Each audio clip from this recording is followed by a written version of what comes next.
I want to know. Sure.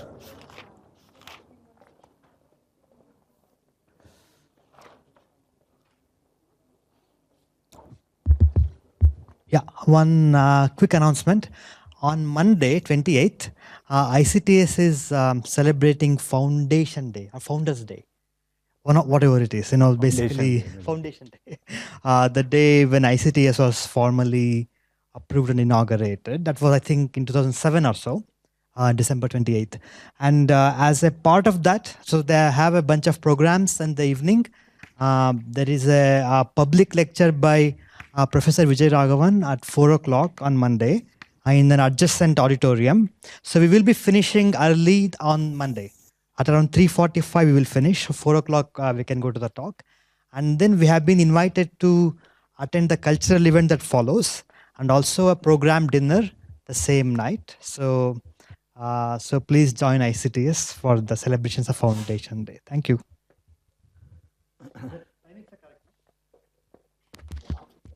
So can you hear me? Yes, sir. So great. So I wanted to give one more. So if you quickly recall, in the previous lecture, we defined a martingale. We saw how we can encode information, and we gave two examples of martingales. One of the simple random walk, symmetric random walk, and the other was the branching process. I also told you how briefly how it can be used to analyze random graphs. We will come back to that in my last lecture on this modeling contagion in banking networks and so on. So I wanted to give you one more very important example which I will be using extensively in my credit derivatives lecture. That is the next lecture. But what I thought was I will come to that in the discussion sessions. I'll just take up 10 minutes of the discussion session and do it there, and start with the Brownian motion and stochastic calculus, because I want to give many examples. There is essentially one important formula here called the Ito's formula, and if you pretty much understand how to use the Ito's formula, a lot of what you see in the mathematical finance lectures would be accessible. Okay, so now the motivation for this is the following. We have all seen what are ordinary differential equations, but in many situations we want to have a noise in the differential equation. For example, if you are wanting to model something which is inherently very noisy or stochastic, for example, the price movement of a stock. So it doesn't really a good idea to model it according to some ordinary differential equation, right? I mean, we all know it's just very noisy, and we really don't know where the price is going to be going forward in the future. The idea in all this math finance, remember, is not to predict the stock price. That's the fundamental mistake. We always try to say, okay, can I use this model to predict the stock price? That's not the idea. We are trying to price some derivatives, like the options and so on. So we want to understand the volatility and certain behavior, which will allow us to actually come up with a fair price. So we want to make sense out of an equation which is something like this.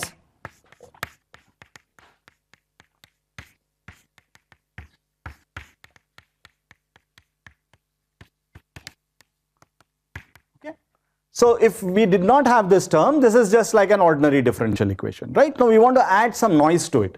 Now what happens is that, what kind of properties do we want of the noise, right? Now one thing is that if we call this noise process as eta t, I'll quickly tell you, I mean, if we have two different time points, eta t, so you think of this noise as being a shock that comes into, so because we are looking at dxt, right? So how does xt change? It will change according to this part. This is the inertia part in your system. And it will change according to some independent shock that is coming in at every point of time. Anything which is systematic has already been absorbed. This is the simplest model, right? So at every time t, you have an independent noise. So for every t, we want an independent random variable, which will have mean 0. And it will also be stationary, in the sense that we want to say that this shock, the distribution of the shock does not change with time. It's stable, right? I mean, if the distribution also keeps changing, then it becomes more complicated, right? We will see later how those things can be built up. So at this point, the simplest model is, for all time t's, I want, let's say, eta t to be normal with mean 0 and variance something, sigma square, right? Or some normal mean 0, variance 1. But it turns out that there is no stochastic process if you are in continuous time which satisfies all these properties. Okay, so it's very not clear how one makes sense out of such an equation. Okay, so such a process can't be measurable, and we can't make mathematical sense out of it, even though engineers have been using it and calling this as white noise. Okay, so they do a lot of things, but mathematically it is, so there are two ways to go about it. One is as some sort of a generalized like distribution valued process and so on, but we will take another route. We will write this as an integral equation. Okay. So you can discretize it, write it as a sum, and then take the limits of the partition and so on, and you will end up with some equation like this, right? 0 to t.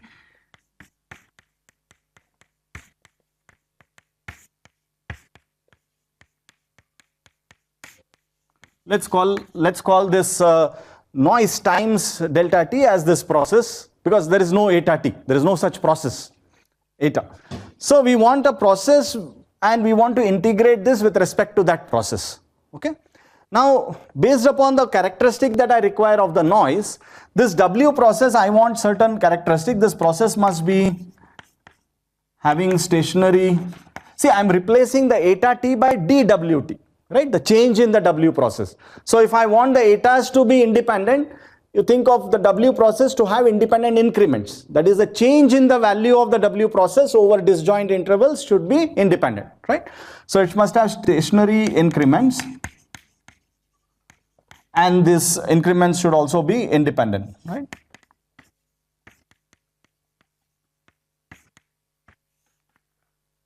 It turns out that the only process, repeat, which has these properties and has continuous paths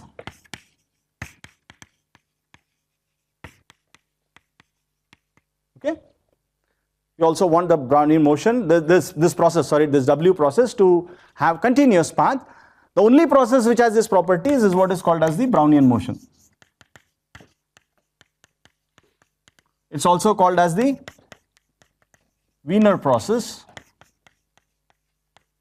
So Robert Brown was the first person to propose this process. He was observing the motion of a pollen grain suspended in a liquid.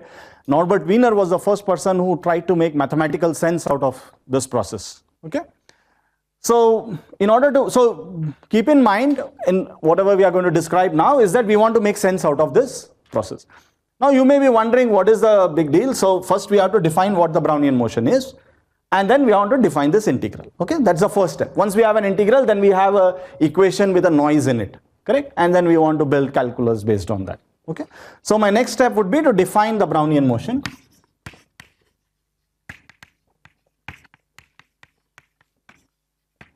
So I'm going to write only what is absolutely essential.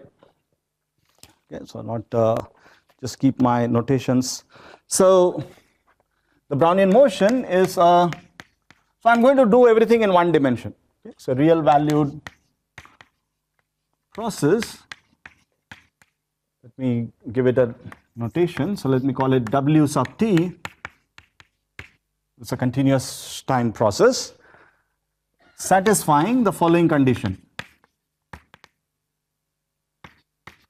The first condition is just the starting point. Let's say W0 is 0. So my standard Brownian motion, this is also what we will call as a standard Brownian motion. If I don't say standard, it means it is a standard Brownian motion. The second is that the expectation of Wt is 0, okay, mean 0. Okay. And the covariance, so if I look at two time points t and s, because the expectation is 0, this is just the covariance between the value of the process at time t and the value of the process at time s. This will be the minimum of s and t. So this notation is just the minimum of two numbers. Okay. Third condition, W is, so let me just write this as W. W is a Gaussian process, i.e., if I look at the joint distribution of the value of the process at times t1, t2, tn, this is multivariate normal.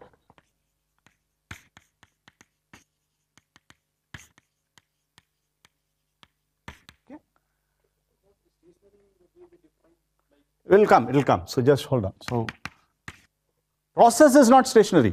We didn't want the process to be stationary. Okay, the increments are stationary. W has continuous paths.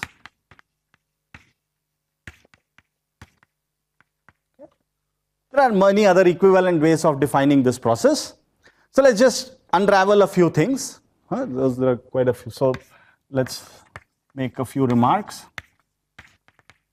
The first remark is, what is the distribution of the process at time t? Let's look at the property 3. It says that this distribution is Gaussian or multivariate normal. So if I take n equal to 1, it tells me that Wt is normally distributed, number 1. So it's normally distributed. This property says that the expectation is 0. Very nice. And if I put here S equal to T, that's expectation Wt square, which is the variance because mean is 0, which will be minimum of T and T, which is T. Right? So now obviously you can see that the process is not stationary. Wt has variance which is growing. So Wt is normal with variance T. So standard deviation is square root T. So this process is likely to be between some 2 times or 3 times square root T and so on, minus, plus, minus, right? So that's how it grows. It grows like square root T. Okay? Where you can find it, the range of this process kind of grows like square root T. That's the first remark. The second one is the following. So if I look at Wt minus Ws, so because this condition actually, that these joint distributions are all multivariate normal, which also tells you that all linear combinations will be normal. Okay? So this is a linear combination at time t and s. So this will be normally distributed. Mean is 0. So this mean is 0, mean is 0. Right? And the variance, so you have variance will be t plus s minus 2 times minimum of t and s. Right? Okay? So just check if that is, if what I've written is. So if s is less than t, right? So this is just t minus s. Okay? Fine. So you can see that if t minus s is so you can see that this increment, this is an increment in the process, right? Change in the value of the process when you go from s to t. What is the distribution of the change? It is normally distributed. So let's say your process looks, you start from 0. It's somewhere here. This is my s and this is my t, right? So the value of the process, so this change, which is Wt minus s, which will be normally distributed, and variance will be t minus s. So if t is close to s, the variance is small. So you're likely to be close to this value. If t minus s is large, you're likely to be farther away from the value, right? So there is a lot more space, time to move. Fine? And this right hand side here, you can see, depends only on t minus s, right? It does not actually depend on t and s, it just depends on t minus s. So if you shift this interval, as long as the length of the interval is t minus s, the distribution does not change, correct? If t minus s is 20, no matter where that interval is of length 20, the distribution is the same, correct? That's what is called stationary increments. The increments are stationary. The distribution of the increments does not change as long as the length of the interval is the same. Clear? Okay?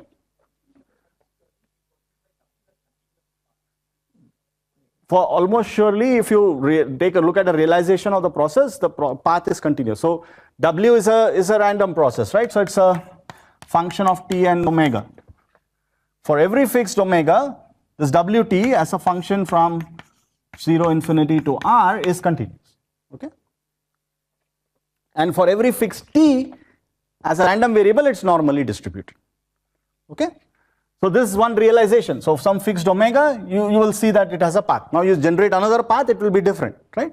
It's a random path. Now, so if the third remark, if 0 less than or equal to s less than t less than u less than v, then expectation, so this is something that I'll leave as an exercise. You can try to calculate wv minus wu. Okay? Multiply this, wt, expectation wt, wv will be t, because t minimum v, right? Wt, wu, it will be u. Ws, wv, it will be s. Ws, wu, it will be s. So you can see that this will be equal to, so the covariance, so this is a normal random variable, this is a normal random variable, the covariance between them is 0. What does that tell you? For normal random variables, if the covariance is 0, they are independent, right? Only for a normal this is true, right? Not in general. So this tells you that you have independent increments. All right? So this is a process which has stationary increments, and also the increments are independent. That is a change in the value of the process. So if I look at, I have S, I have T, I have U, I have V. So the amount of change in the value of the process in this interval and in this interval, these are independent random variables. Okay?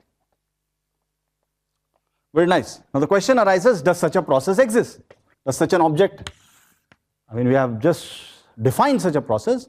Does a process exist? The best way to think about this process, I won't write too many things. There are many ways to construct the Brownian motion. Here is one of them, is what is called as the Donsker's invariance principle. So this is the, see, the Brownian motion is the counterpart of the normal distribution. So in statistics, everywhere you see normal distribution, right? You have the bell curve. Why is the bell curve important and where does it come from? Why is it so prevalent? Because of the central limit theorem.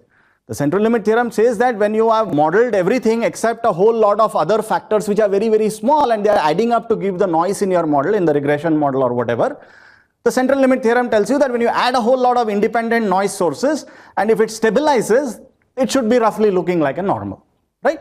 Because there is any deterministic factor there, the level or whatever, you can pull it into the other terms, right? So that's what the analog of that for stochastic process is the Brownian motion, and the analog of the central limit theorem is the Donsker's invariance. So what you do is the following. We all discussed yesterday the simple random walk, right? So let's run a simple random walk, except that I'm going to speed the simple random walk up. Yesterday, what was the simple random walk doing? At every time, it was taking a step up or down. Now I'm going to speed time up. I'm going to say that it's going to change after time interval 1 by n. So n is some large integer, 2 by n, 3 by n, and so on. Okay, fine. So instead of changing after one time unit, I'm going to change now after 1 by n time units. But if I'm changing very fast, I also have to change less amount, right? I can't change by +1 or -1. So what I will do is I'll change by either every time by +1 over square root n or -1 over square root n. Okay, so the space is scaled by root n, time scaled by n. Okay, so toss a coin, coin lands. That's my scaling. So I'm scaling space by root n, time by 1 by n. Okay. No, I'm just, let's hold on. So toss a coin, the coin lands head. Instead of going to +1, now you will go to 1 by root n. Toss another coin, independent. If it lands tail, you go down by 1 by root n. Okay. And let's say the third coin is also tail, you go down by 1 by root n, and you keep doing this. Okay.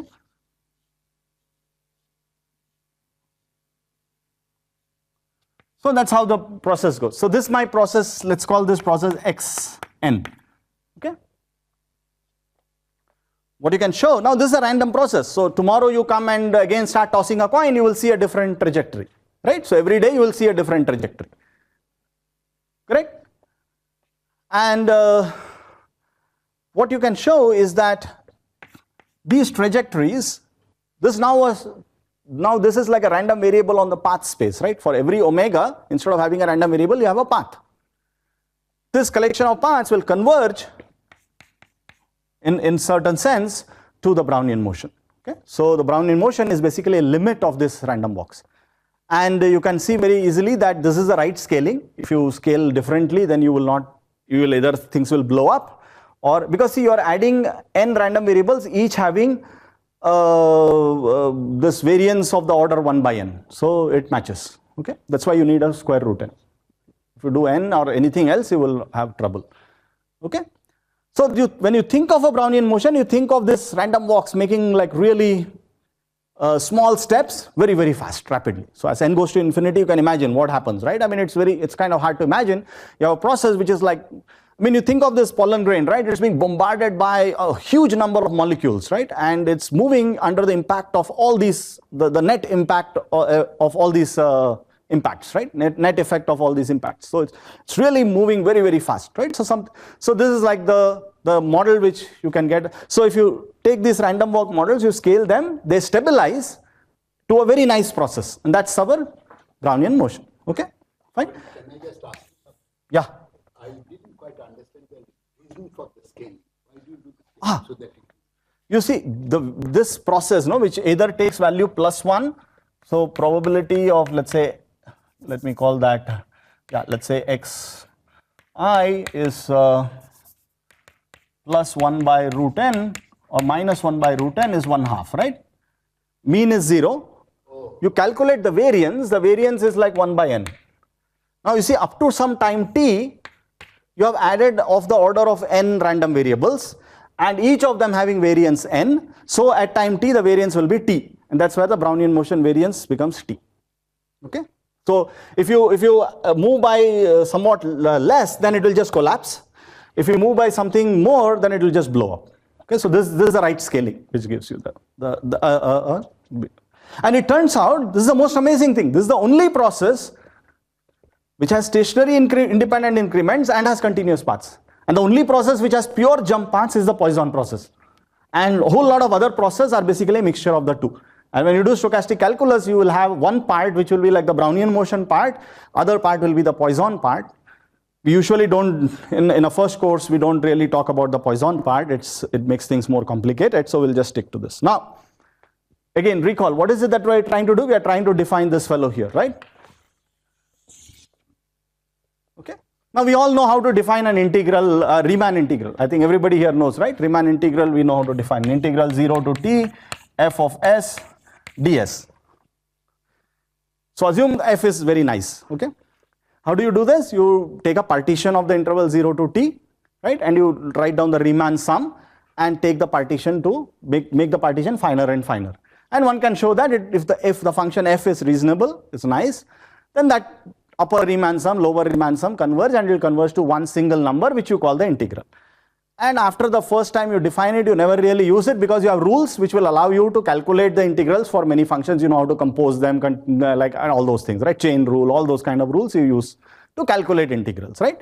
But the definition is that. Now, suppose I want to do something similar. I have a function f of s dgs. I want to integrate not ds but dgs.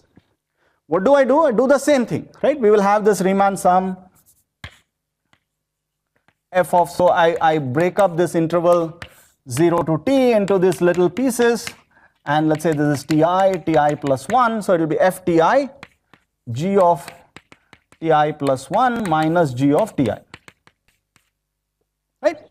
Instead of ti plus 1 minus ti, I will just do gti plus 1 minus gti and take the limit. You can show that if f is nice, then this will converge, and this is what is called as the Riemann-Stieltjes integral, okay?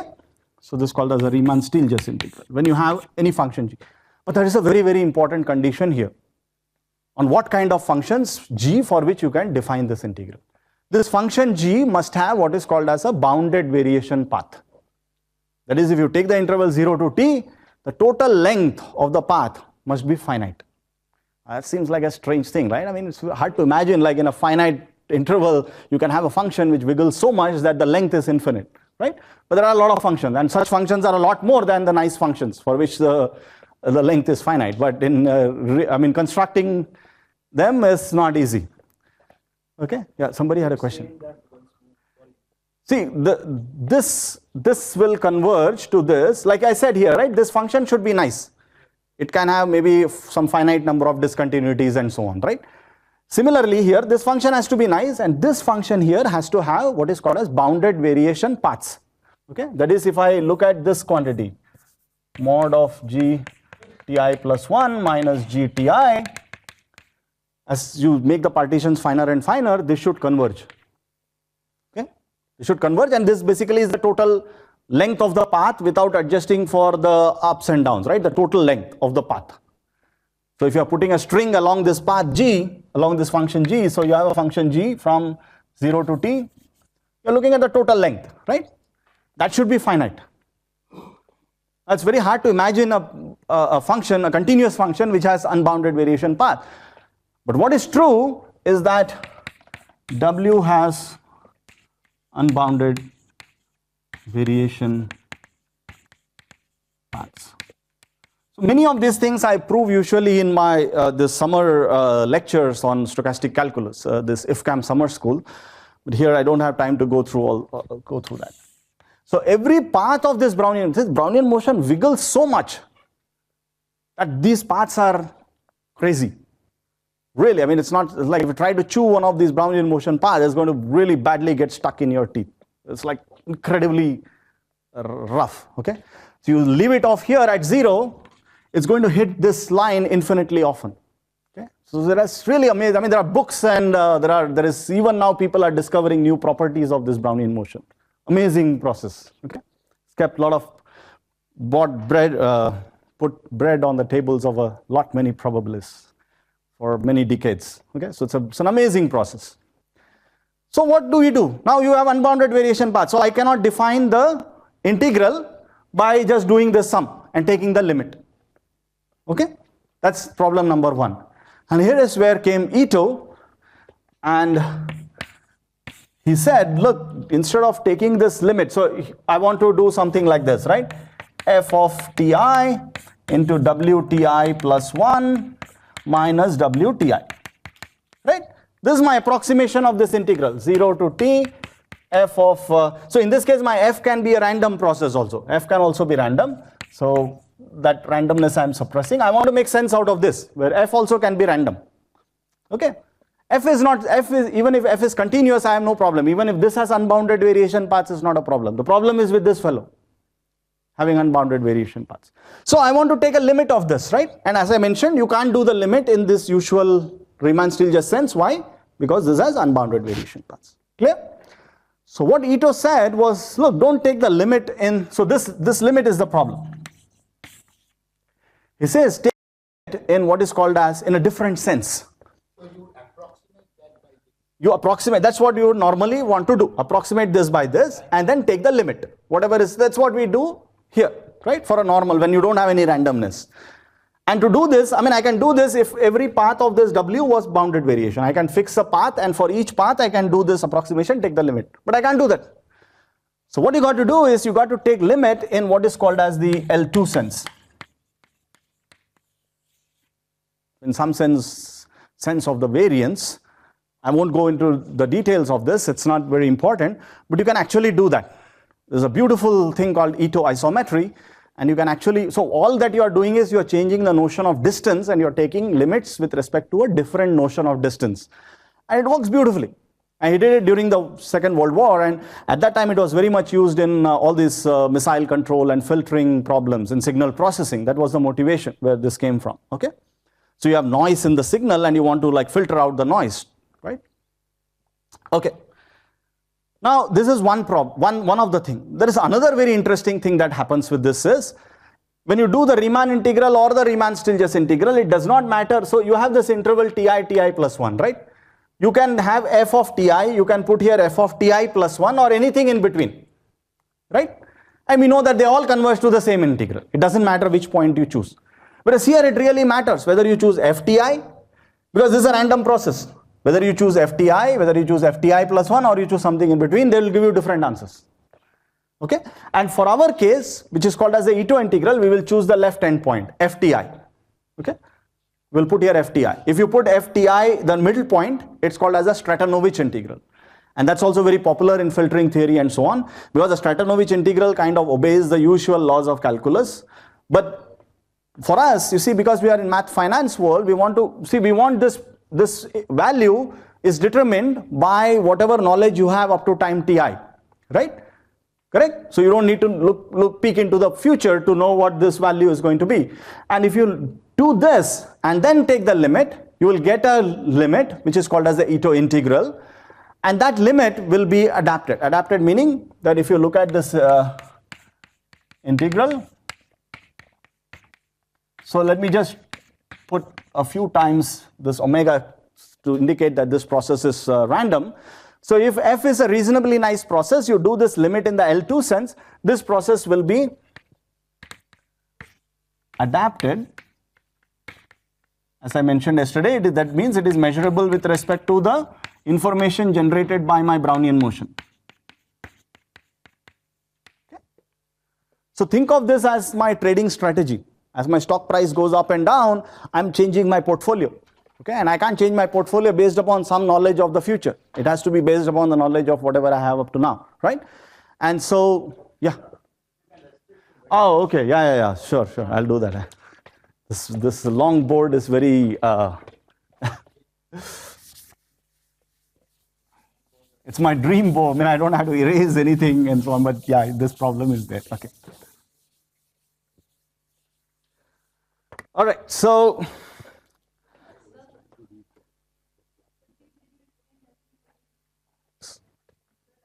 yeah, so what I said was there were two problems. One is that you can't take the limit directly. You have to take the limit in what is called as an L2 sense. Then the limit exists.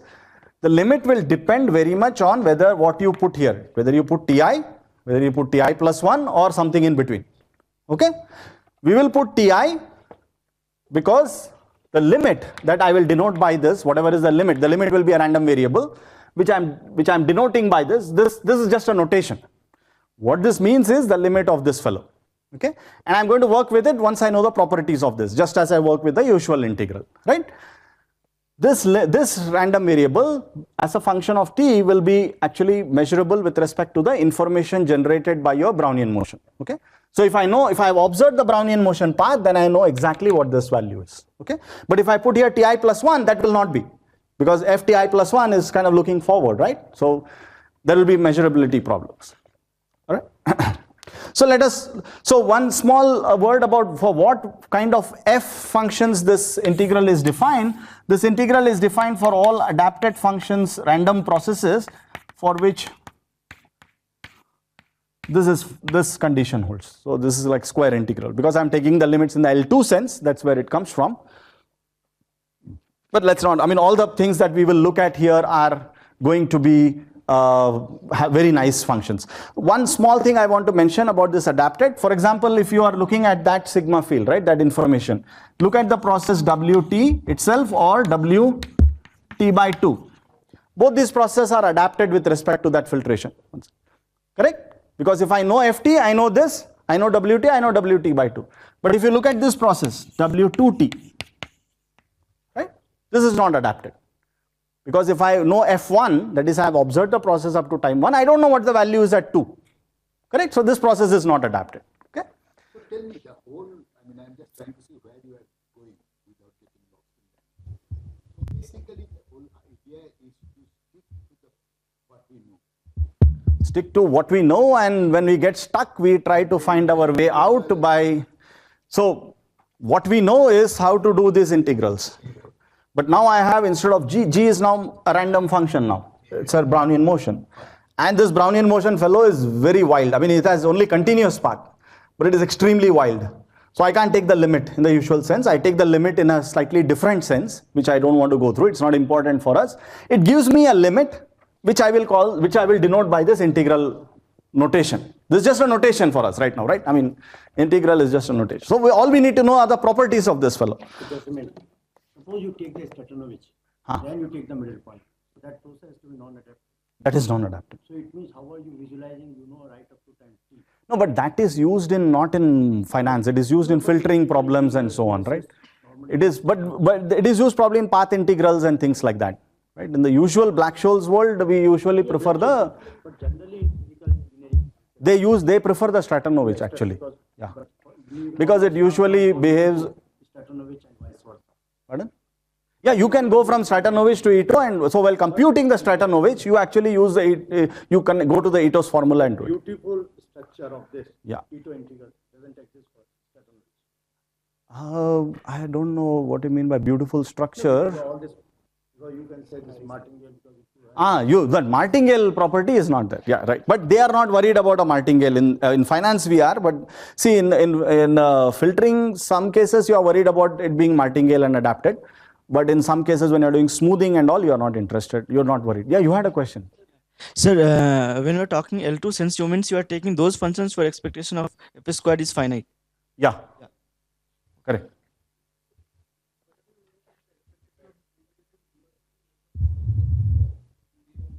DS, not DW. Pardon? If it is finite, then I can take that limit in the L2 sense and it will converge. Okay? For such nice functions, the Ito formula, Ito integral exists. But let's not worry about all that. I mean, I need to come to Ito formula. No, I have, so this is not important. Okay, so you can define, so you think of a nice functions f. Okay, so don't worry. So let's just come to some of the properties of this Ito integral. Okay, so the first property is that it can be, see, we have defined this Ito integral for every fixed t as a random variable, right? I of t, and it's a function of f. But how, as t changes, how does this integral behave? Is the integral also continuous? Can I, once I have defined it for every individual t, can I somehow get a process which will be continuous? What it says that you can actually get a continuous version, and that is what we will work with. We'll assume that this integral as a function of t is continuous. Can be realized as a continuous process. So think of this integral as time evolves, the integral also is a continuous process. Okay. So the second, so now I'm calling it an integral, right? I mean, so for, as I said, for any object, self-respecting object to be called an integral, it has to follow certain conditions, right?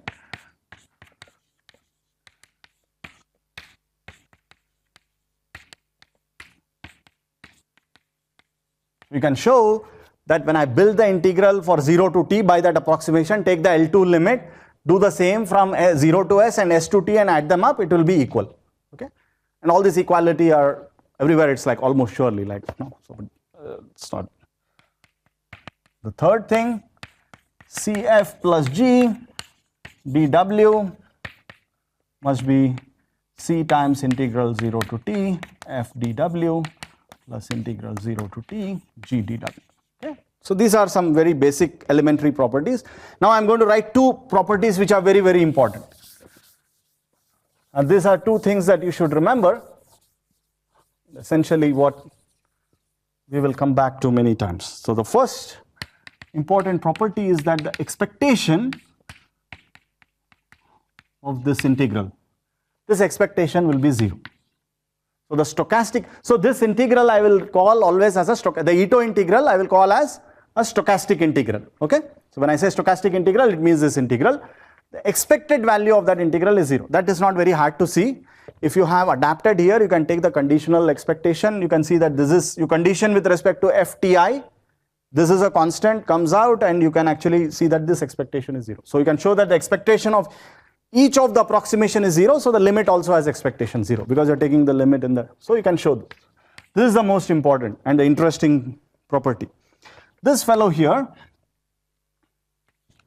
0 to t, so I'm not writing s omega dws and so on, so I'm just suppressing all those, is ft martingale.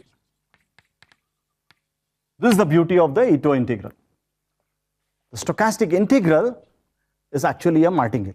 In fact, one can show that to start with. I mean, of course, if f is 1, you have this just wt, right? If f is 1, this is just wt. Wt is, the Brownian motion is also, is itself a martingale. That you can, I can leave it as an exercise. You can just use the independent increments property and show that. So try to calculate this following. Expectation of wt given fs, where s is less than t, and show that this will be equal to ws. Okay. So write it as wt minus ws plus ws. The plus ws is here. Wt minus ws, that is independent of fs because of independent increments.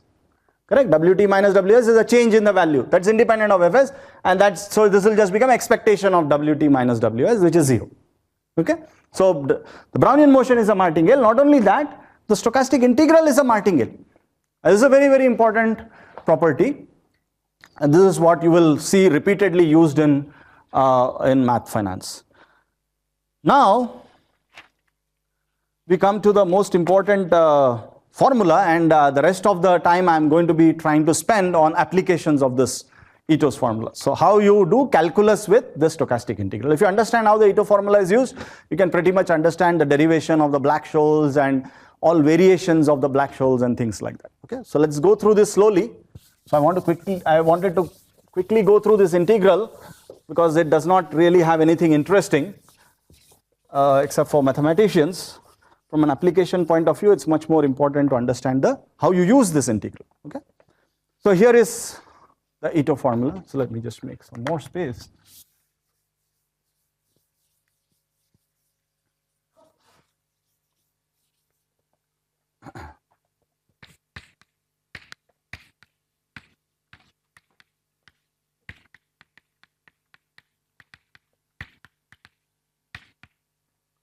I start with a process which I will call the Ito process. Okay. So the process is the following. Xt is some x0 plus integral 0 to t. So let me see if I'm explicitly writing us. Okay, so let me not write us xs. It could be some random process.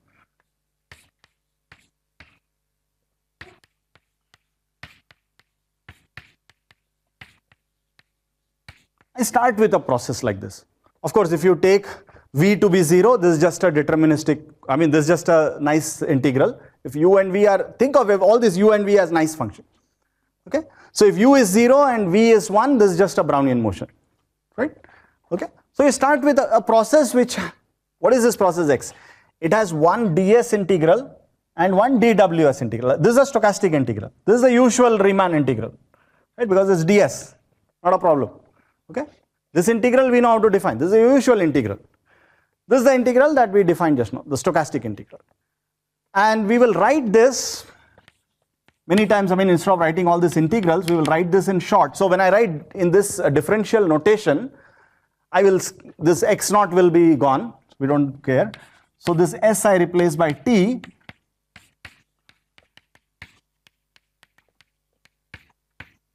Okay, so these two are same. Okay, so sometimes for ease of writing, we write it like this. So what this means is this. By itself, this doesn't mean anything. What we mean by is this equation. Okay. What do we want to do? What does the Ito formula say? So let me consider a new process yt, which is some function of t and my old process xt. Is it clear? I start with a process xt which has that structure. Such a process is called a Ito process. And I define a new process which is a function of the old process. And all the Ito formula does is it tells me what equation yt satisfies. And then you will see that it has a lot of very interesting applications. And now I want to just see how to write that formula. That's all. So we'll go through it slowly, see what are the... So it's very much like usual calculus with just one correction term. That's all. Okay. So here is the formula. So let me write this. Let me see if I should write this in the differential notation. Maybe it's better to write it in the differential. dyt will be equal to the derivative with respect to t of g dt. Differentiate this function with respect to the first variable. When I write dt, it means differentiate it with respect to the first variable. Evaluate it at t comma xt dt. Okay. Plus differentiate it with respect to the x variable, the second variable. Evaluate it at txt and dxt. Easy so far? Differentiate with respect to t, put dt. Differentiate with respect to x, put dxt. Plus, so this basically I am doing a Taylor expansion. If it was the usual calculus, I will stop here. If x was a deterministic function, not a random function, I will stop here. This is my Taylor expansion. Plus 1/2, this is the Ito correction term. The second derivative of g with respect to the second variable, and here I will have this term which I write as dxt dxt.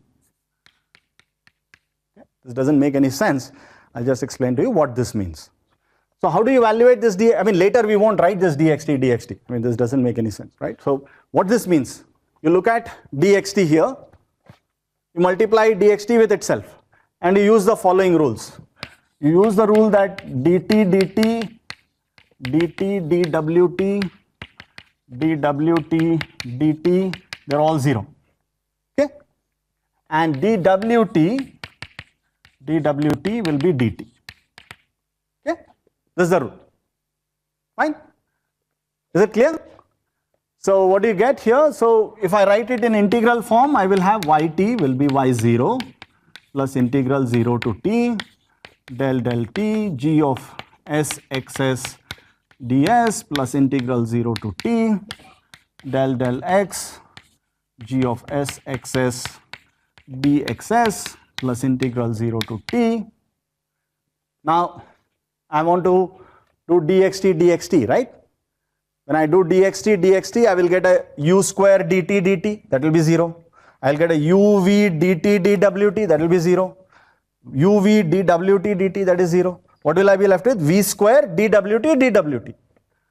So that will give me second derivative with respect to x, g of x xs, v square, so 1/2, there is a 1/2, sorry, v square s xs ds. That's the Ito's formula. Fine. The interesting thing is, why would something like this be of any use? Right? Now further you can simplify it. Now what is dxs? Dxs you can substitute from here, or dxs from there. Okay? So what you will get? You can pull out all the ds terms. So this will be y0 plus the integral 0 to t del t of g of s xs plus, when you do a dxs, you will have that term, right? u t omega dw, right? So you have that u s plus, what you will have? You will have this term, right? 1/2 del 2 del x square. Oh, something is missing. Oh, sorry, I missed the del x of g of s xs times u plus 1/2 the second derivative g of s xs v square. All this is ds term plus the integral 0 to t del x g s xs v s xs dws. That's what it is. The process y will satisfy this equation. So there is a ds term and there is a stochastic integral term.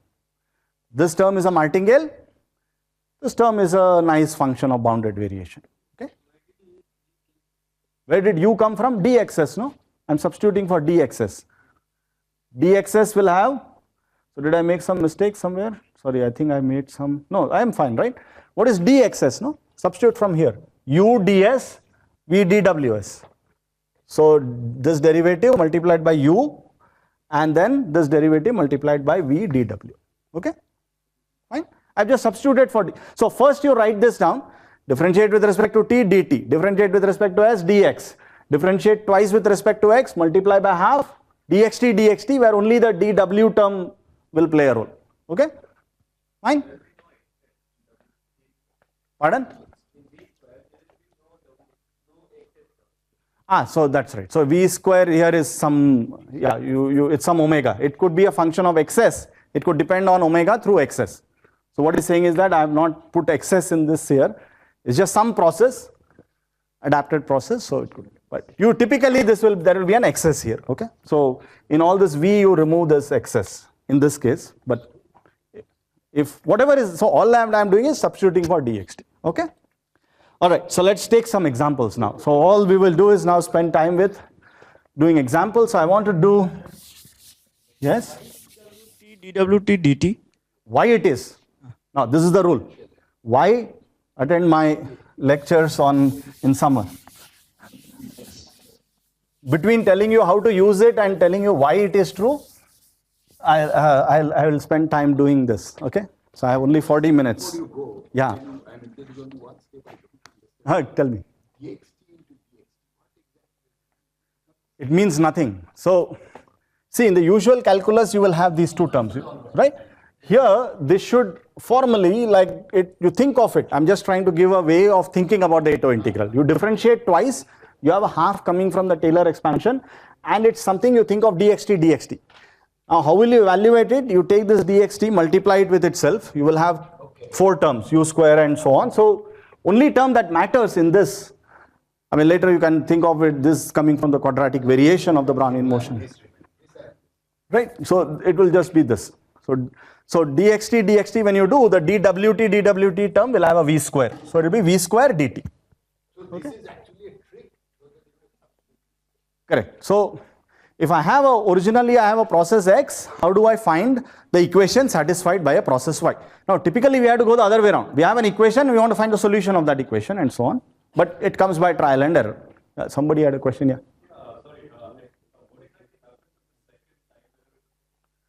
There is no second time derivative term. There is only dt. Here? That is exactly here, no? No, you don't need a del by del t square because in time it's just bounded variation, right? There is only the quadratic term is coming because of this Brownian motion having unbounded variation paths, okay? Let us start with a simple example. I want to evaluate.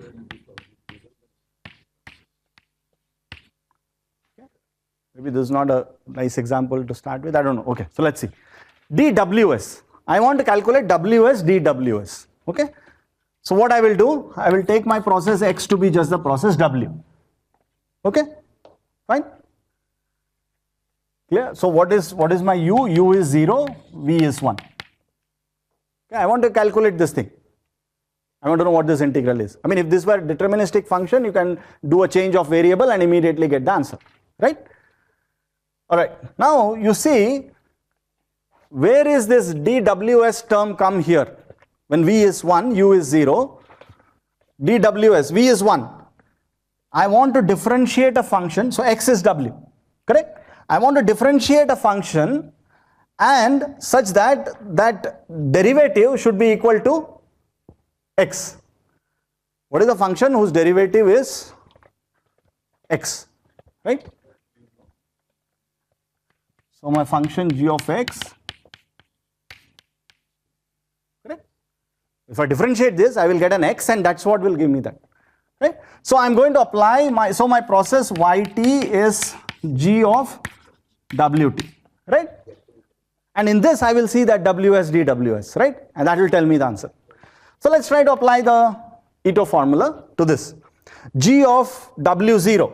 So g of w0, w0 is 0. That is 0. Plus integral 0 to t. Differentiate this with respect to t. There is no t in it. That's 0. Plus integral 0 to t. Derivative of this with respect to x, which is x. Right? So I am doing g of ws. So that will be ws. dxs, that is dws. Is that clear? See, what is the Ito formula, right? The first you differentiate with respect to t, dt, ds, right? If you differentiate with respect to t, there is no t in my function. This is a simple function, only a function of x. Correct? Differentiate it with respect to x, right? What is the derivative of g with respect to x? It's just x. So g of ws is w, g prime ws is ws.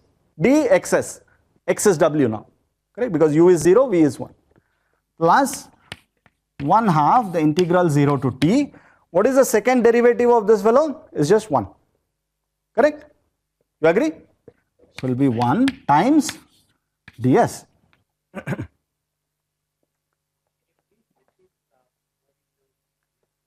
So this is a little clever choice. First of all, I see that I want to compute a very simple integral where there is only a dws.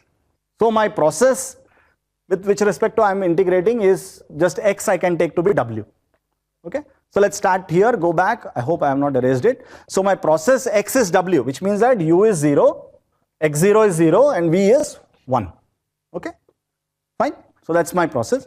Now when I see in the Ito formula, where does this dw, so w is same as x now, right? Where does dws occur or dxs occur? It occurs here, correct?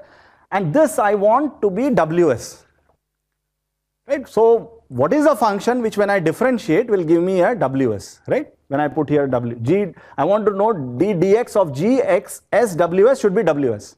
So I choose the g to be that and apply the Ito formula. Now you see what I get, something interesting, right? So I get g of Wt is, right? So 1/2 Wt square equals integral 0 to t ws dws plus t by 2. I hope I've done everything right. Fine. So what does that mean? So integral 0 to t ws dws equals 1/2 Wt square minus t. Very interesting. Okay. If this w was a deterministic function, say, right, you will just get this 1/2 w square, because you will put w equal to u du is u square by 2. Right, then usual calculus will just give you w square by 2. Here you get this Ito correction. Note one more interesting thing. I told you something, that this fellow, this is a stochastic integral. What did we know about the stochastic integral? It's a martingale. So what does this tell me? That w is a martingale, Wt square minus t is a martingale. Okay, very interesting. Okay. And that's the reason why dwt is dt. It's there. Okay, because t is the compensator for this Wt square. Okay. Fine. Now let's look at the second interesting process, which is the model for the stock price. Okay, so we will see what equation that satisfies. Yeah. Yeah. Yeah. This expectation is 0. This is 0. Expectation of Wt square, right? It's the variance of Wt, which is t.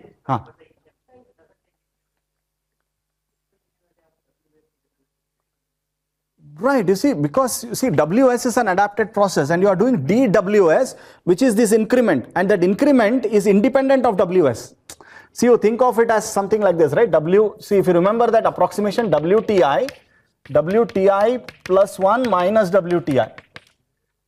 If you condition up with respect to the information you have up to time ti, this is known, and this fellow is independent of that guy. Okay, and so this expectation is 0.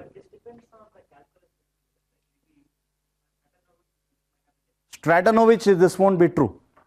This expectation is not 0 for the Stratanovich. You're right. Okay. So where do I write? I don't want to erase the Ito formula at all, and I don't want to go too far to that side. So can I erase this example? I actually really hate to erase stuff. It's like a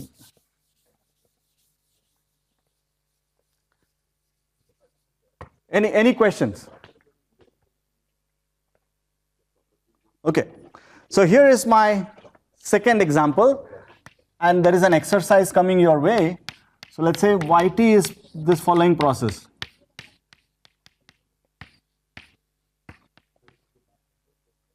Let's start with this process. And there is a y0, I mean, y whatever. So we can put a y0 here. We can take y0 to be 1, whatever. Let us try to find out what equation this fellow satisfies. Now there are two ways to do it. One is I can take this process here, the whole thing in top, to be my x process. What will that be? Then correspond to u equal to c, constant, and v equal to sigma, right? Then x will satisfy this equation, correct? Or I can do the following. So you try that, okay? That's the exercise. Take x to be this process and apply. So your function g is e to the power x.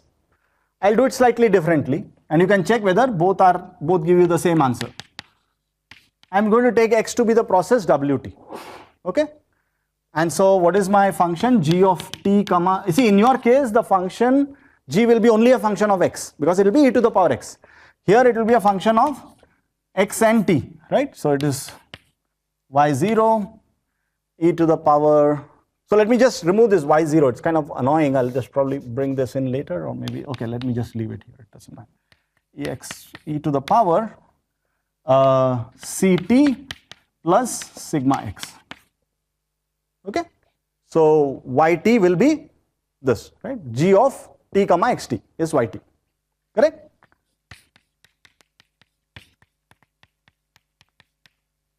Agreed? Let's try to apply the Ito formula. dyt will be equal to, so now I'm not writing the integral version, I'm writing the differential version. That's all fine. So the derivative of g with respect to t will be what? It will be y t c, right? C times yt. Is that right? Okay. So c times yt dt. So derivative of g with respect to, so this will be just y0 e to the power ct plus sigma x, right?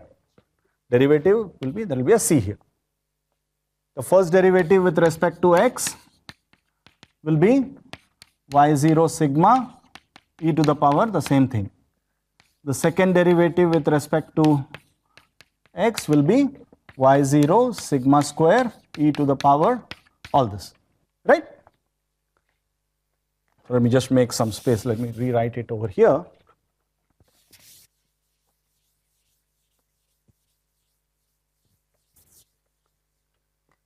So dyt equal to derivative with respect to t. I take the derivative with respect to t and you put t wt, correct? See, you see the Ito formula, it's derivative with respect to t, t wt. Why t wt? Because x is wt times dwt, right? But when I put here t wt, it is simply c times yt.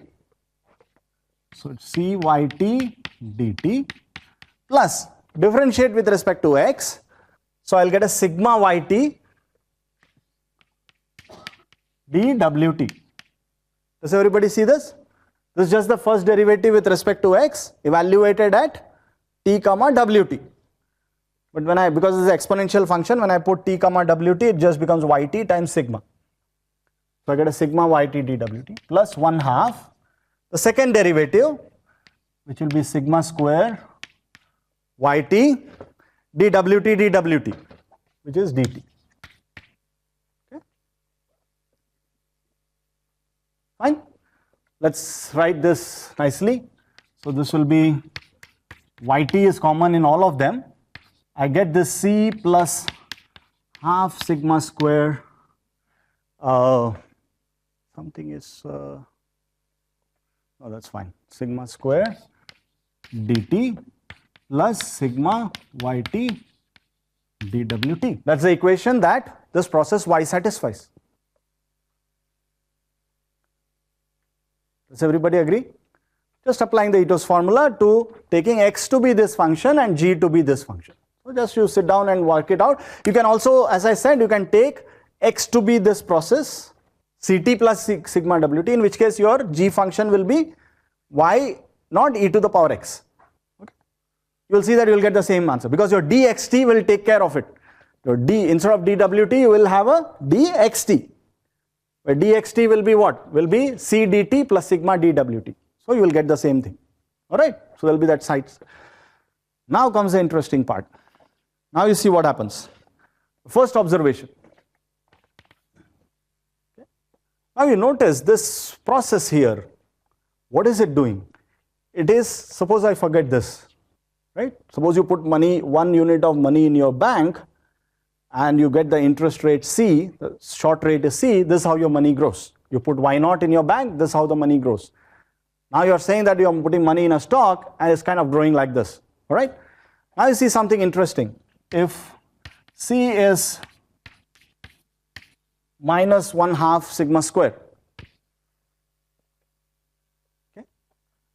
Suppose I put C is minus 1/2 sigma square. So what happens? This term disappears, correct? And what happens there? My process yt is y0 e to the power sigma wt minus 1/2 sigma square t. If I put c equal to minus 1/2 sigma square, that's what happens to my process. I'm just putting c equal to minus 1/2 sigma square. What happens to the equation that it satisfies? dyt becomes sigma yt dwt.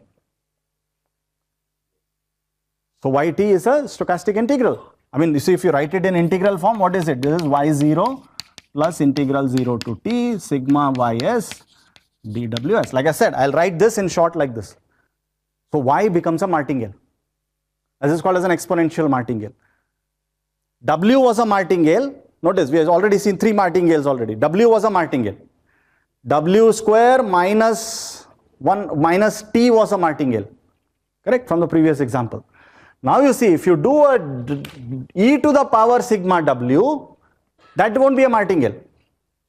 W was a martingale. You do e to the power sigma w, that's not a martingale. But if you subtract from that minus, subtract 1/2 sigma square.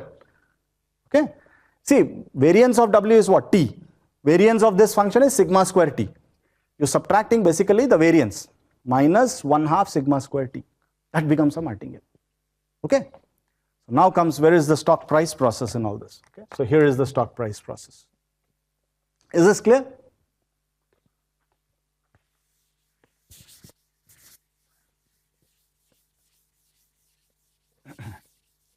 So here is the model for the stock price. It's called as a geometric Brownian motion.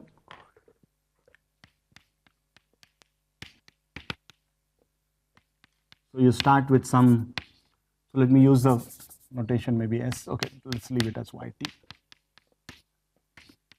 So the stock, you see, like I said, if you put money in the bank, the short rate is R, the money in the bank will grow like e to the power RT. We want to add a fluctuation to that, a pure fluctuation. But if I add here, this is not a pure fluctuation because e to the power sigma WT is not a martingale. Right? I want to add a pure fluctuation, right? E to the power mu t times e to the power something. I want to add something there, right? So I have to, what do I have to do? So I have my money in the stock growing at a rate mu and a pure fluctuation. E to the power this is a martingale. Okay? So my, did I sigma square t, right? Thanks. So what do I have? Y0 e to the power mu minus half sigma square t plus sigma wt. This is my stock price process. This is a geometric Brownian motion. And what is the equation it will satisfy? I'm just taking C to be mu minus half sigma square. Right? Where is it? C to be mu minus half sigma square. Okay? Is that correct? So if I put C to be mu minus half sigma square, what will I get there? I'll get the mu yt dt because the half sigma square will get cancelled, right? Correct? See, this process, no, I started with yt is ct plus this and I said that it satisfies this equation. So now my stock price process, I have C is this. Why is this? Because I want the stock price to grow like e to the mu t with a rate of linear growth being mu and then a pure fluctuation. Right? Because I said that this was a martingale. And so this will satisfy. Pardon? No, there won't be any, not this. So here, let's come here, right? So let's start from here. This was the process I started with. I said that the Ito's formula tells me that it will satisfy this equation. And I saw that this is a martingale term. And so if I want to get rid of this term, I have to take C to be minus half sigma square. So if I put here minus half sigma square, then this is what my process looks like. So this is a martingale. So what I do for a stock price, I don't want a stock price should not be a martingale. Stock price should be this two, yeah, e to the power this is a martingale and a growth term. Instead of, yeah, so here, just to show that this is a martingale, now I want to add a drift to it, right? And so what happens is, so this quantity here, mu, is what is called as a drift in your stock price, okay? And this is your volatility parameter. How much time have I got? Oh, fabulous, I got 20 minutes. So I want to do another calculation. I don't have time for doing the Gersanov's theorem, which will show that you can come up with a new probability using just the Ito formula, such that under that probability, this mu can be changed to a R, that is the risk-free rate of interest. And once you come up with a new probability, such that this can be changed to an R, then what will happen is that the discounted stock price will become a martingale. R is the short rate, the risk-free rate of interest. Okay, little r. So what I'm saying is that suppose, let me write this I'll just take 1 minute and tell you what I'm planning, what I'm saying. Y0 e to the power RT. So I'm just replacing mu by R, right? So I got to adjust a few things, right? RT, then I have what do I do?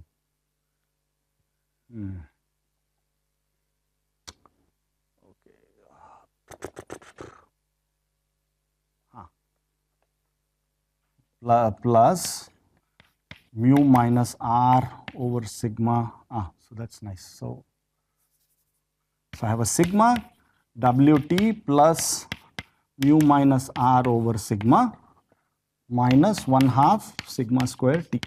Okay. What have I done? I have added and subtracted this RT. That's all I have done to this equation. Okay. Call this fellow as W tilde. So this is y. I'll come to that in one. Just hold on for 1 minute. So I'm going to write this fellow as W tilde. It's a new process. Sigma W tilde T minus 1/2 sigma square T. Okay. Suppose, now you see under my original probability P, this W is a Brownian motion, right? And this part is a martingale. Suppose I can find a new probability Q under which W tilde is a Brownian motion. Okay. Suppose I find a new probability Q under which W tilde is a Brownian motion. Then what will happen? This is a martingale under Q, right? So what happens? This process is now growing at the risk-free rate, e to the RT plus this martingale part. So what happens to the discounted stock price? E to the minus RT. What is the present value of your stock price? That becomes a martingale.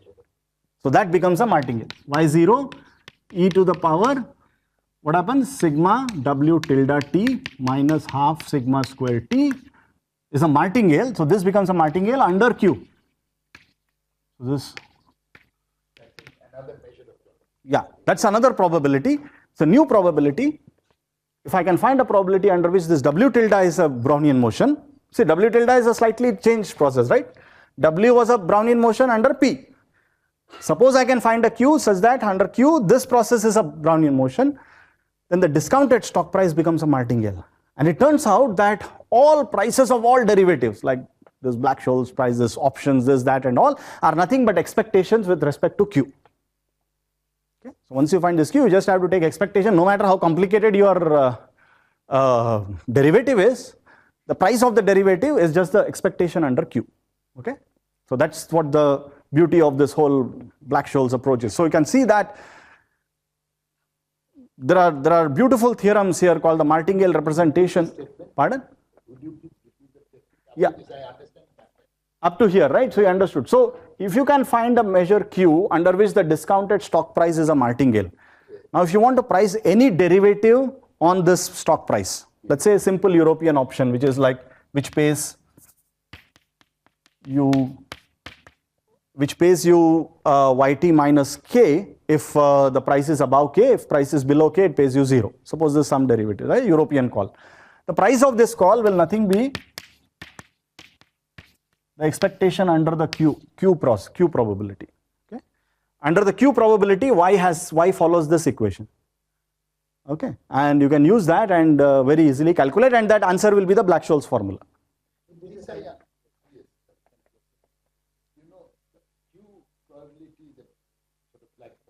Q probability is something it's like an artificial thing. It's called the risk neutral probability. You have to do the price under the risk neutral. So what you can show is that if you do this expectation, it will be arbitrage free. So when you price, so what you are basically doing is you are taking out all the drift away from it. So even if both of us don't agree on the mu, but if we can agree on sigma, we can actually agree on the price and trade the option. Yeah, so this is but it's a little bit complicated. So it's called the Gersanov's theorem. Basically the Radon-Nikodym derivative. You have a nice form. I don't have time to. I want to do one more calculation of this Ito's formula. It's really beautiful. And it's a process which I want a lot of people here to see. Because, okay. So I want a lot of people to see this process. Oh, okay. So I'll make copies of my notes and okay, but people there can see it. I don't know. People there may have trouble seeing it. So let me just do it in the middle. Is that okay? I'll just erase this part maybe. Well, this process is going to be independent of whatever we have done so far. Okay, so it's called so this is a very popular process in physics literature and so on. It's called as the mean reverting or Ornstein-Uhlenbeck process. And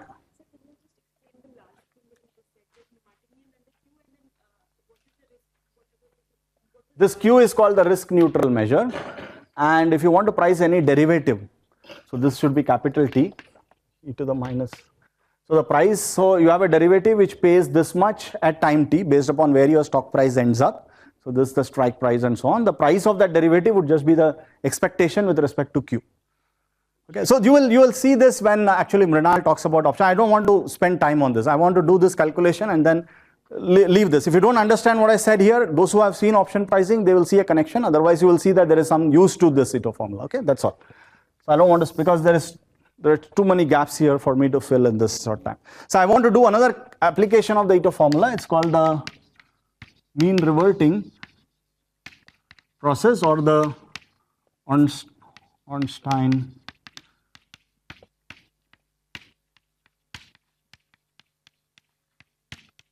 So here is the process. So I'll write down the stochastic differential equation for this process. dxt equals, let me just keep the parameters as I have. So it's m minus xt dt plus sigma dwt. And this is one of the popular models for interest rates. It's called as the Vasicek model.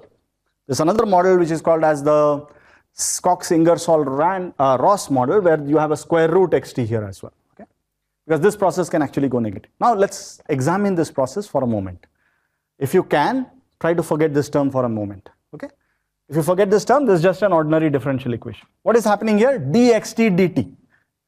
If xt is larger than m, that is xt is above m, what happens to this quantity? It's negative. So the derivative of x becomes negative, so it starts coming down. If xt falls below m, it gets pulled up, correct? Now I'm adding a noise to it, all right? That's the process. So this process is going to fluctuate around m. Now the question that I'm trying to answer is, what happens to the distribution? So see, if this was not there, this is just wt times some constant, this is just a normal random variable, right? Now I have this fellow included here. So now of course, dxt is not going to be a normal random variable, because I may start from somewhere and then so on, right? So I want to know what happens to the distribution of xt as t goes to infinity. Let's try to answer that question, okay? So now I want to try to solve this equation, and so what I will do is I'll apply the Ito formula to the following function. And don't ask me why. So some of these things are from trial and error. So if you didn't have this term, how will you solve this equation? You will have this multiplying factor and so on. So let me try to apply this to let me see if I'm doing it correct. Yeah. So this is my function g. So to which I am going to apply the Ito formula. So right now, just the application is, this is my process. I'm applying the Ito formula by hitting this x process with this function. So yt is g of t xt, that is e to the alpha t xt. So let's write down. So by now we are all comfortable with not writing too many unnecessary things. So this is the process yt, right? I'm applying it to this. What will it be? First term, derivative of this with respect to t. So it will be what? Alpha e to the alpha t xt, right? So alpha e to the alpha t xt dt. Agreed? Second term, derivative of this with respect to x, which will be e to the alpha t d xt. Correct? Third term will be 1/2 the second derivative of this with respect to x, which is 0 plus 0. So I don't have that term. Fine? Now substitute for dxt. What will you get? You have alpha e to the alpha t xt dt plus e to the alpha t dxt. So dxt is here, right? So alpha m minus xt dt plus sigma e to the alpha t dwt. Now you see something happening here, right? That was a clever way I chose that e to the alpha t.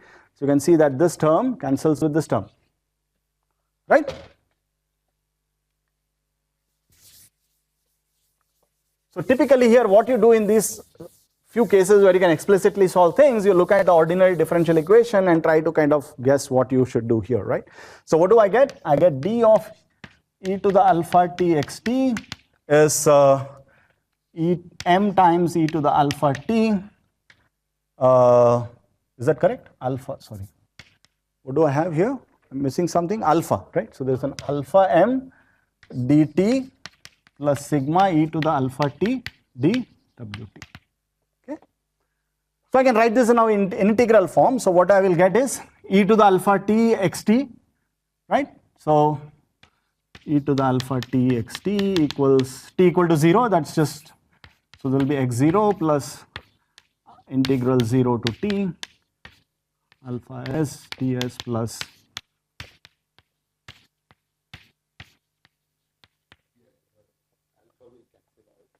some cancel out. Where is it cancelling out? No, it won't cancel.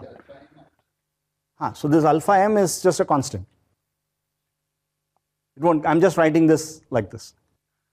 Nothing more will cancel. So xt, so if I take this e to the alpha t to the other side, this will give me e to the minus alpha t x0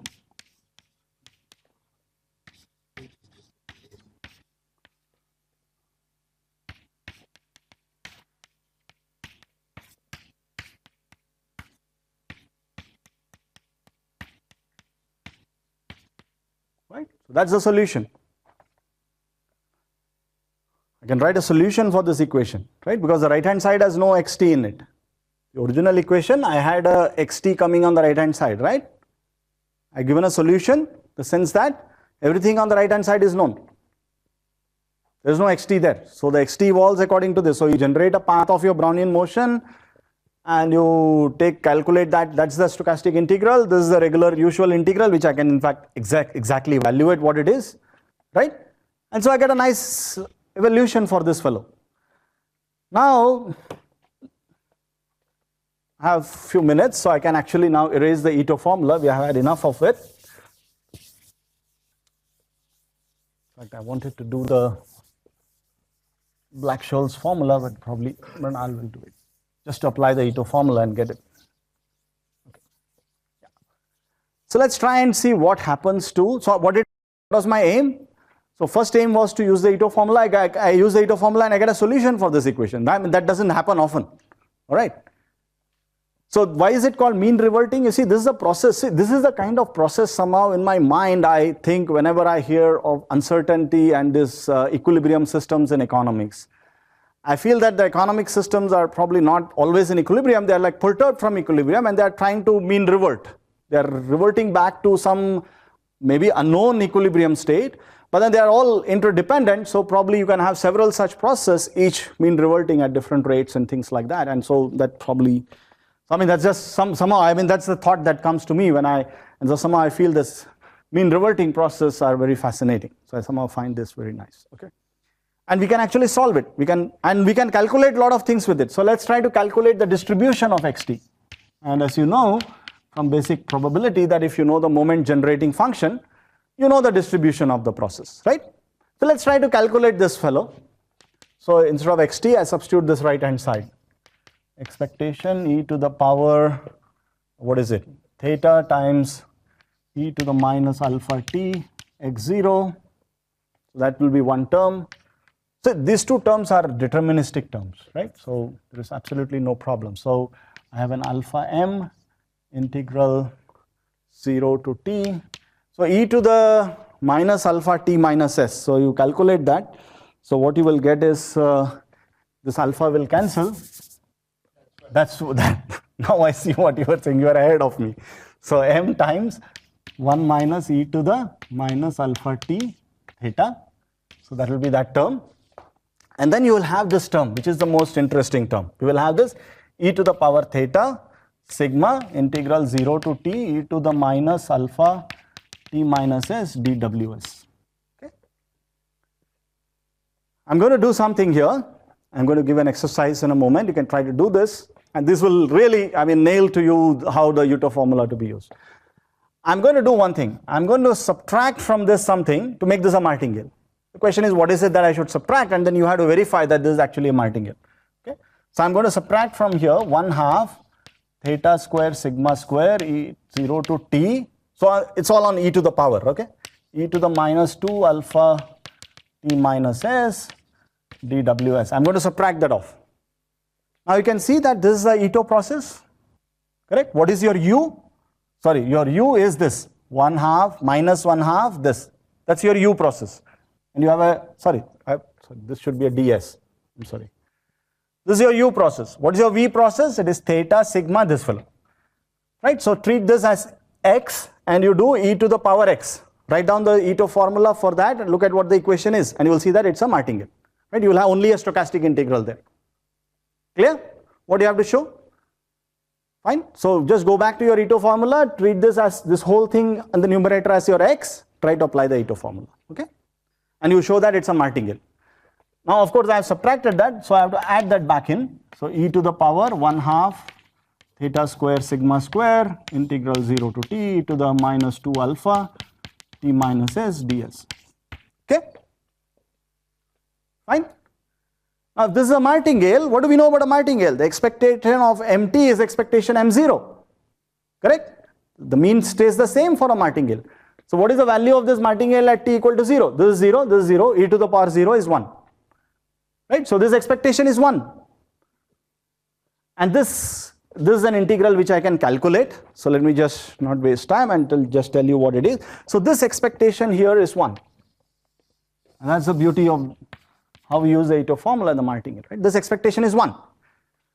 And this quantity, so when you put everything together, so you will have e to the power this, okay, so there's no, this is just a constant, right? So e to the theta x naught e to the minus alpha t plus m 1 minus e to the minus alpha t times theta plus you have this term which will be something like God, I can't see what's happening. So but you will get something. And this whole thing you can see. So now you see as t goes to infinity, what happens? This goes to 0. So it kills this term. What this means is that doesn't matter where you start from because this process is mean reverting. After some time it will forget where you have started from. Okay? Fine? So as t goes to infinity, this disappears, this term. Because e to the minus alpha t is going to 0. You have this term, e to the minus alpha t goes to 0. So there will be an m theta. So this will converge to e to the power m theta plus sigma square theta square by 4 alpha. So this is what you get as t goes to infinity. But from elementary probability, I can see what is this the moment generating function of? It's the moment generating function of a normal random variable because you have e to the power theta xt, you have a theta term and a theta square term. That happens only for a normal, right? Because moment generating function uniquely determines your distribution. And so what is the distribution of the limiting distribution? So xt converges in distribution to a normal with mean m, right? That's what you would expect, right? This fellow is mean reverting to the level m, right? What is this process? If it's above m, it comes back to m. If it's below m, it gets pulled up to m, right? So its long-term mean should be m, right? So the long-term anchor for your interest rate. So in India, let's say the average inflation is 5%, so the interest rate would be fluctuating around 5%, right? And the variance would be sigma square by 2 alpha. So you can see something. If alpha is large, what does it mean? It pulls you, it doesn't allow you to go too far from the mean. It pulls you very fast. So the variance will be small if alpha is large. Whereas if sigma is large, which means that the noise term is very large, right? Your variance will be large. You will be fluctuating too far away from the mean, right? So you can see that it's kind of going the right way, right? So this is a very beautiful process. This is one of the popular process for interest rate derivatives. One problem with the process is it's normally distributed, so it can take negative value. So a lot of people say that interest rates can't be negative, but many people also say that real interest rates can actually become even negative. So if you don't like negative interest rate, this term can be replaced by this. But in this case, you don't have such a nice solution. This is called as the CIR model. Now you can see what happens. If x gets close to 0, this fellow gets close to 0. So your variance is getting damped. So your process does not fluctuate, and this fellow will pull you up. Okay, fine. So here what happens is that even if x is close to 0, these fluctuations can be of order sigma. So you can actually go negative. But this fellow, and x goes to 0, this sigma x square root xt goes to 0, and that will pull you back. Okay, fine. So this comes, so you can see that we use the martingale and the Ito formula to derive the distribution. Okay, let me stop. Yeah. Because in order to ensure that xt is always greater than 0 in a positive, so you have to apply some boundary condition. No boundary condition is needed. That's the beauty. Suppose xt you are coming. Suppose xt you are getting close to 0. Now the linear increment can take negative values. But this fellow goes to 0 much faster than this fellow can the increment. So that's why the square root. If you have anything that is going to 0 faster than the square root, that is fine. But if it is slower than the square root, you will go negative.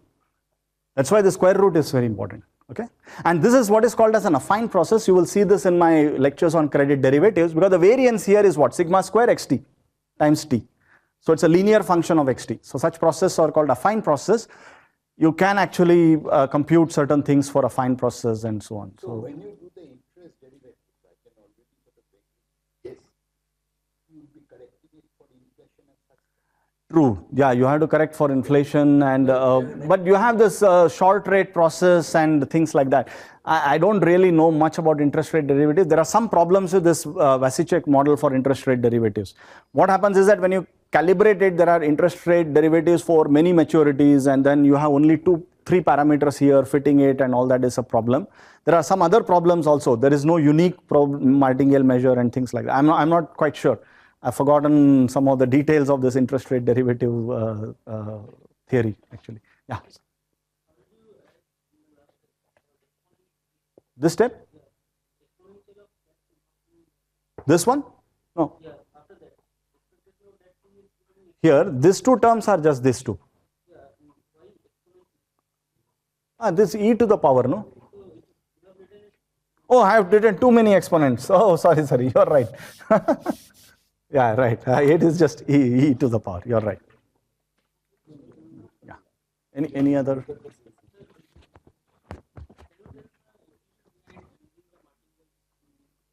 What is the intuition behind using the martingales? Why am I looking for martingales? Here is one example why I'm looking for martingales. When I see a martingale, I know what the expectation is, right? No matter how complicated this fellow is, the expectation is 1. Correct? The second reason is expectation of the stochastic integral is 0. So martingales have certain properties. So if what I'm basically saying is that, look, there is a martingale, I remove that, then the remaining part is something simple which I can calculate. So that's all. Yeah.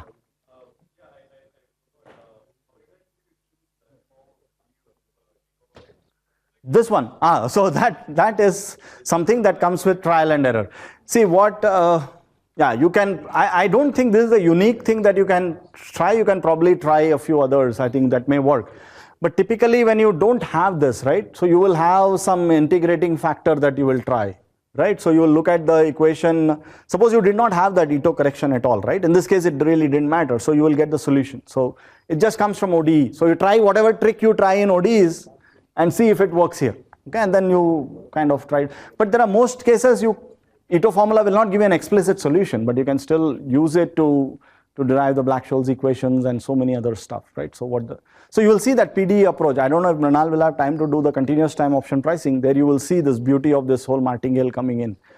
Okay, so you will have one term which will have the Black-Scholes differential equation and a stochastic integral. You take the expectation, that term will become 0, and then if you say that the option price satisfies a certain differential equation, that term will drop out, and you will immediately get, kind of wanted to do that, but it will take some time. I mean, you can apply the Ito formula and immediately derive the Black-Scholes formula.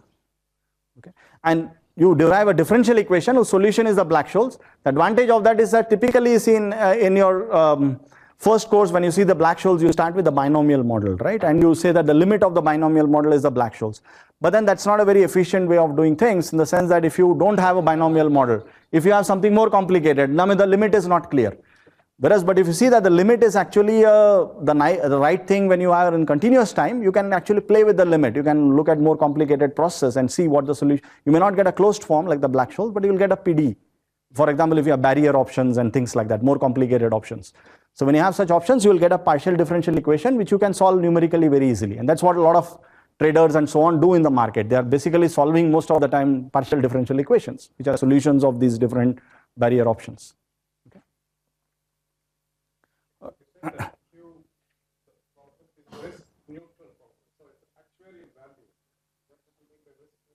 It is. I mean, I don't know exactly what that probably means. What it essentially means that all discounted securities under Q will be martingales.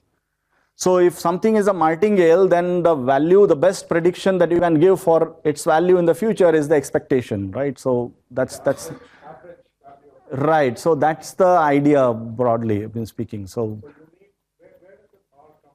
oh, R is given to you. R is the discount factor, your interest rate, right? So you're looking at the present value of money. But if you only have risky asset, you don't have risky asset. If you don't have risk-free asset, R will be 0. Right? No, if you don't have risk, I mean, you mean like you have a money market. So the basic model is in the Black-Scholes, you have a risky asset and you have a bank account. The bank account pays an interest R. But if you don't have a bank account, you are going to just keep cash, which is not going to give you any returns, in which case R will be 0. So that's the basic idea. So if you have a interest, if you can earn interest by putting money, the excess cash that, see, because you are going to be replicating your portfolio so that in the end it matches this value. So when you have excess cash, what you do is you put it in, you have this replicating strategy or this self-financing strategy. So you will put excess money in the bank. So that will earn some interest and you are looking at what is the present, so the interesting thing is, you see in actuarial, what happens when you are doing life insurance, you know what is the probability this fellow will live up to so long and so on, and you calculate the expected money that you are going to get from that guy and you will determine the premium. But here it is not, because you can trade in these values. So you can't trade in a life insurance of somebody, right? If that is traded, then the price would be different. Okay? So that's why this Q comes in, not the P. It's not an expectation with respect to P. Suppose this C, the growth rate, interest growth rate. Actually, the C is not quite the growth rate. It's actually C plus half sigma square. Yeah, that mu or whatever in this model, right? With the parameter mu, can it assume random value? It becomes a random, not a Yeah. it is a random. It's random. So it's random, but you will then have to specify what is the source of randomness. You can say that the drift actually depends upon the current price of the stock. Now you are saying, I don't say it is a expectation. Why this is What do you mean random? It's just a random variable. I'm saying there is a phenomenon like usuri. Yeah. In India, there are different villages. They charge, many lenders charge. Yeah, very high rate of interest, right? The usurious rate of interest. So they charge very different rate of interest. And if you look at different villages in India, some are charging up to 60%, some 30%, some 40%. So roughly, so if you take sort of a random variation in this, so it itself is a probability distribution. Yeah, So whenever you're doing it, that itself is a random variable. If you start taking ensemble average over this, then the distribution becomes, say, suppose the money is exponentially is increasing, and if mu itself is a random variable, suppose I say it's a Gaussian, then it turns out to be a long normal distribution. The question is, if you, again in Black-Scholes model, tomorrow I will discuss something. In option pricing, if you take high frequency intraday returns, like Bucho and this French group, high frequency intra trading, like returns, if you say high frequency trading, intraday returns, they follow a cubic power law. This is all empirically, they have established that this is a cubic law. And particularly when you are doing it over days, what Black-Scholes, they found it is a Gaussian, but otherwise it is a heavy tail distribution. So there they find that the sigma as a volatility, if it is a proxy for volatility, that itself is a random variable which follows a different type of distribution. So similarly in usuri, I was thinking that if this is a random variable, I was working on this, and then itself it follows. If the interest rate becomes a random variable, then it leads to something very interesting. Because the question we ask, would you like to invest in a money market? Say different lenders. Would you like to invest? Then you say on an average, the money is increasing, growing very fast. But if you ask each individual, would you like to put your money? No. And if you take the variance is also evolving over time, so relative fluctuations become much, much larger, so the system can get into, some can become bankrupt. So this is why this aspect has not been discussed in economics literature. That is a question which I have been always thinking. Maybe Professor, can I just come to the board and if you permit? Who wants to come? Whoever wants to come to the board, it's all yours. So I'm done. So one thing is, one possibility is we can take a break, and then we'll come back and we'll have 1 hour to discuss things.